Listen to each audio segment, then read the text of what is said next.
lazima kama bara tujenge utaratibu wa kutengeneza, tunasema sovereignty, ya kutengeneza teknolojia zetu wenyewe, na hii tunaweza kushirikiana na mataifa mengine wakatusaidia kutujengea nguvu kazi.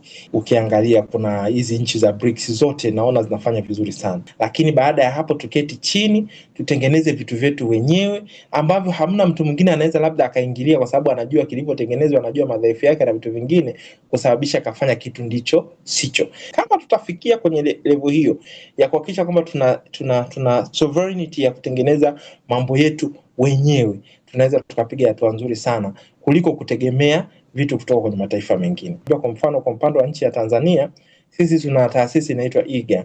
Tumeanza kwenye upande wa mifumo ya kiserikali. Tuna mifumo ile mingi tu ya kiserikali, whether ni ya apply kitu, whether ni ya kufanya nini. Tumejitahidi kadri tuwezavyo, tumetumia wataalamu wetu wa ndani kuhakikisha kwamba mifumo hiyo inatengenezwa ili wananchi na sisi wenyewe ndani ya serikali tuweze kutumia, ili kuhakikisha kwamba hatutegemei kwamba tunataka mifumo mingine kutoka kwenye vyombo ama vyanzo vingine kutoka kwenye mataifa mengine. Ni kwamba ni jambo ambalo linaweza tukatuvusha, tukaanza kuweza kufanya vitu vizuri na tukaimarisha usalama wake. Maana kutengeneza wenyewe tunaweza kutengeneza, lakini vikawa na madhaifu ambayo wadukuzi wanaweza kupitia, kwa sababu hapo una bypass ama unaondokana na ile, wale wanajua madhaifu ya hicho kitu alichokupatia, baadaye wanaweza kufanyia ndivyo sivyo.